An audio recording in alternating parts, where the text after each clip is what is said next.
Are the products that you sell safe? Do you know what to do if a product is found to be unsafe and the manufacturer has gone out of business? Well, join us today to find out more. Kia ora and welcome. I'm Caroline Young, Chief Executive at Retail NZ. I'm joined today by Ian Caplin, who's a Principal Advisor at the Ministry of Business, Innovation and Employment, commonly known as MB. He works with the Consumer Services team on helping to raise awareness of product safety issues. Welcome, Ian. You're right, Caplin. Thanks for inviting me. Look, let's just jump straight into it. In the world of retail, stores sell hundreds of products. How do businesses know that their products that they're selling are safe? Yeah, no, it's a good question, Caroline, if I may say so. I guess the first backdrop is to look at the Consumer Guarantees Act, which says that when somebody supplies goods to consumers, there is a guarantee that those goods are of acceptable quality, and that includes safety. MB and other parts of government, I'm not going to list all of them, but they have a real interest in products from a regulatory perspective. So, for example, New Zealand Transport Authority is going to be vehicles, it's going to be cycles, car seats.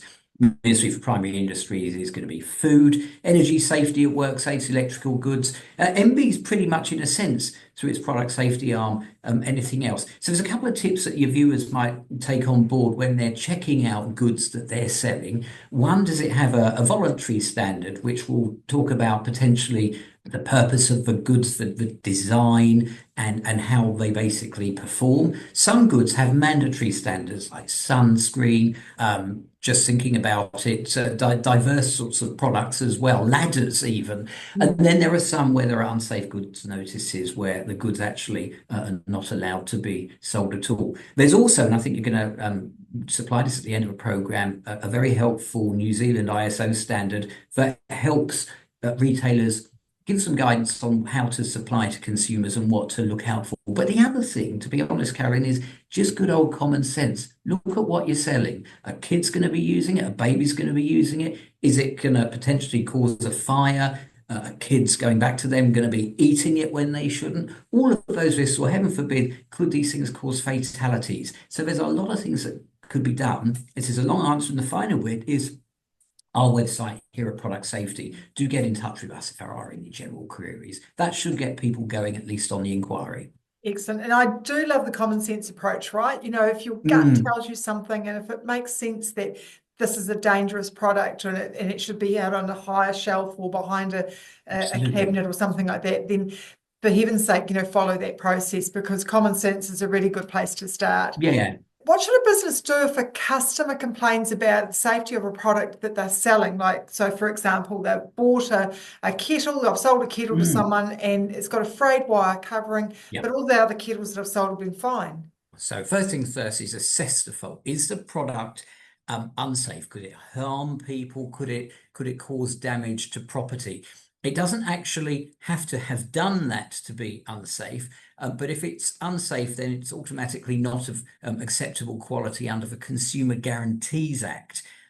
Obviously, if the issue's been caused by the consumer themselves, then the CGA, the Consumer Guarantees Act, doesn't apply. Key point here then is where the products are unsafe, the Act provides a remedy, repair, replacement, or refund. But because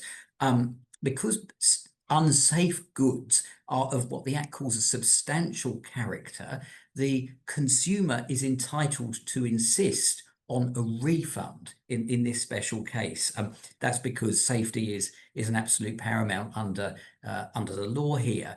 And really, thirdly and finally, the retailer may wish to look further and more widely. Is this a sort of standard fault, or is this a standard problem across the product line? Do they need to contact us at Product Safety? Do they need to contact the manufacturer?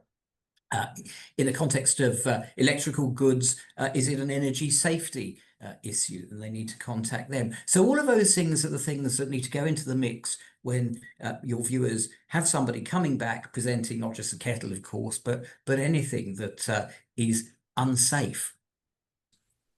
So what should a retailer do when they find that one of the products that they've sold is found to be not safe by the manufacturer or a safety agency, or even through their own investigation?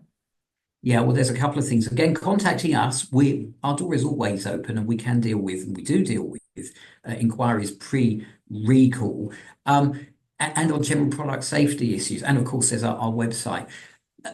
Really, it's in a sense an answer to the previous question. It's looking around to see if there's a recall in place, because if there is a general problem, that could be a sign. But get in touch with the manufacturer is certainly one thing. It could be getting in touch with the relevant regulator, is another thing. If there is a recall in place, then it's obviously coordinating with the manufacturer, if it is a manufacturer who is doing that recall, because everybody just wants to get these products back and out of harm's way, or at least out of a consumer's harm's way, and get things sorted.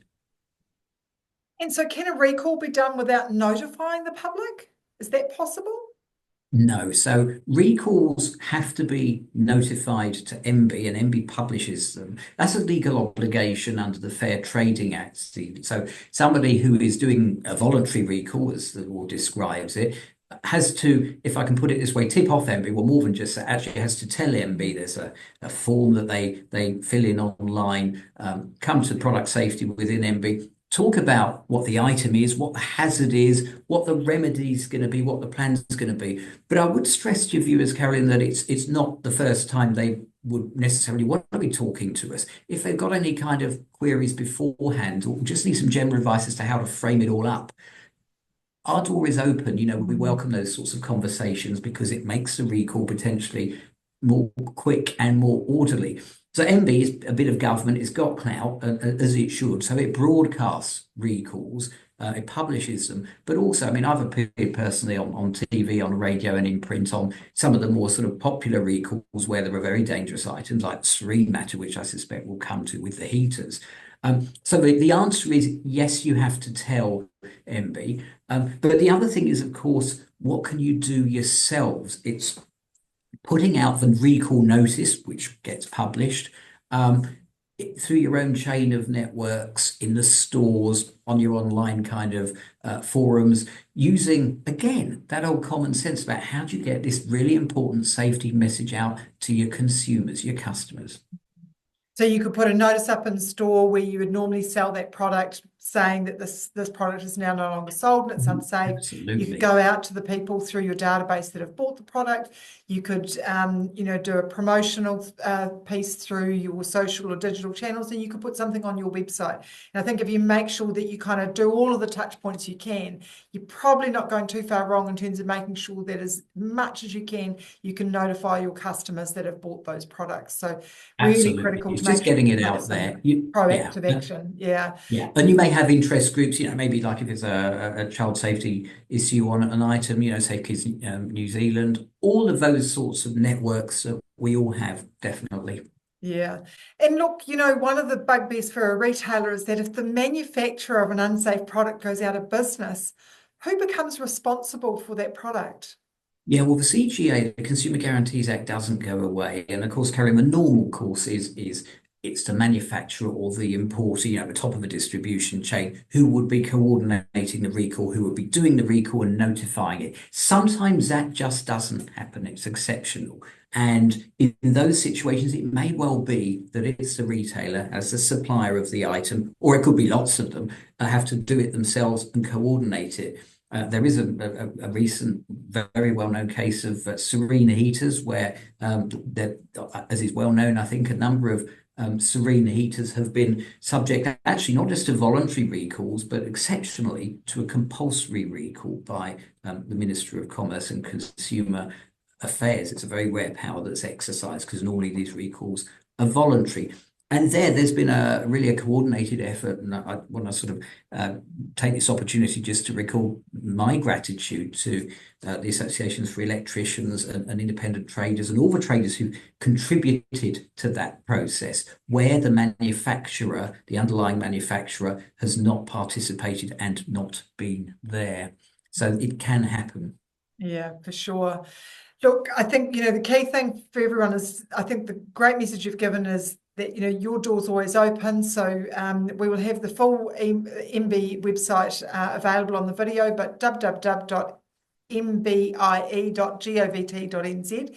That's the one. Great source of information. Also, think about that common sense and just make sure that you're on top of your comms in terms of when you do face an issue where you've got a recall, making sure you connect out with all of the touch points that you can to ensure that your customers are aware of those changes. Yes, and I would just say, Karen, if I might add, just by way of postscript, these are questions of risk, and so it may be appropriate to take legal advice, independent legal advice. The question of insurance can sometimes arise. So if it's something where there's an issue of potential coverage, who sorts out the loss, particularly in, there's more complicated cases, but it's taking advice perhaps from the broker or the insurer. But you know what? At the end of the day, in some ways, from a common sense perspective, the best insurance of the lot is the trust you have in the accountability of the folks up the chain that you're dealing with as a retailer who supply to you. If they've got sound fundamentals and they've got the kind of commercial integrity, that's good. Yeah, really good starting point and really great advice about, contacting your insurance company because you may well have some coverage through your insurance. So really fantastic. So thank you so much for joining us today. My And it's pleasure, really Karen. been a great pleasure to talk to you and hear how retailers should deal with product safety issues and recalls. We know it's a big topic and we know that it impacts retailers in many different ways. So do reach out to the website and come back to us via our advice line on 0800 472 472 for more information. I hope you enjoyed this episode. Don't forget to visit the links below for more information. This is part of our Empowering Retail series, your go-to resource for short, actionable insights designed to take you and your retail business to the next level. Watch out for other episodes and don't forget to subscribe. Until next time, ka kite anō.